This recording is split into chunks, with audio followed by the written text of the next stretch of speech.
Selamat datang di channel ini. Video ini kita membahas aturan seleksi P3K 2024. Artinya aturan pengangkatan honorer menjadi P3K. Silakan disaksikan secara lengkap agar rekan-rekan sekalian bisa menerima informasi ini secara utuh dan menyeluruh. Rekan-rekan sekalian, pegawai pemerintah dengan perjanjian kerja atau P3K adalah warga negara Indonesia yang memenuhi syarat untuk diangkat berdasarkan perjanjian kerja untuk jangka waktu tertentu. Tentu aparatur sipil negara tersebut saat ini itu terdiri dari P3K maupun PNS. Nah rekan-rekan, pada seleksi P3K 2024, tahapan seleksi P3K ini dia telah diatur dalam Permen PAN-RB nomor 6 tahun 2024. Berikut sejumlah aturan terkait dengan pelaksanaan seleksi P3K yang terdiri dari seleksi administrasi dan seleksi kompetensi. Seleksi administrasi P3K ada beberapa poin penting. Yang pertama, pelamar P3K ini wajib memenuhi persyaratan administrasi dan kualifikasi lengkap dengan dokumen lamaran yang disyaratkan. Kemudian pelamar P3K yang lolos seleksi administrasi akan lanjut ke tahap seleksi kompetensi. Kemudian rekan-rekan sekalian, pelamar P3K yang tidak lolos seleksi administrasi dapat mengajukan sanggah paling lambat 3 hari setelah pengumuman selama kesalahan bukan kesalahan dari pelamar. Jika sanggahan diterima, pengumuman hasil seleksi administrasi P3K ini akan disampaikan paling lambat 7 hari kalender dan dari berakhirnya masa sanggah.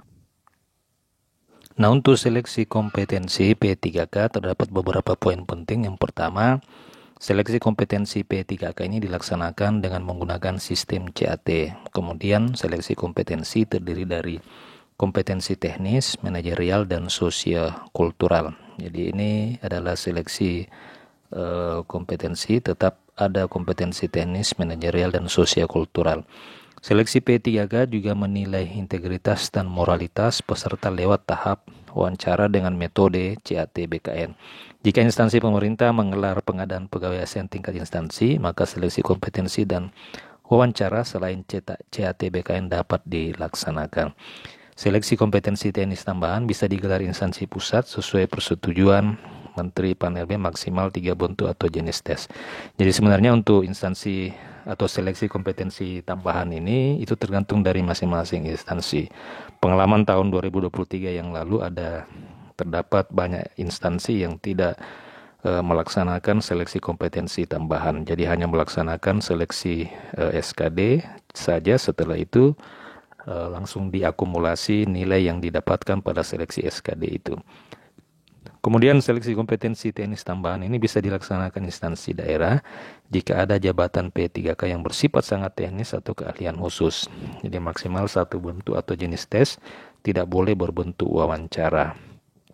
Instansi pemerintah yang menggelar seleksi kompetensi dan wawancara selain dengan CAT BKN serta seleksi kompetensi teknis tambahan wajib menyampaikan mekanisme dan pedoman seleksi yang sudah disetujui oleh Menpan-RB paling lambat 10 hari. Nah ini rekan-rekan terkait dengan seleksi tambahan, ternyata tahun ini masih diberikan kewenangan ke masing-masing daerah atau instansi.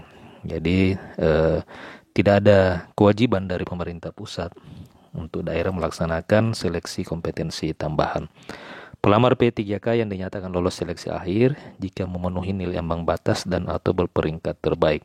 Jika ada nilai akhir yang sama, kelulusan peserta ditentukan dengan urutan nilai kompetensi yang tinggi, kemudian nilai kumulatif kompetensi manajerial, nilai wawancara, dan usia pelamar yang tertinggi.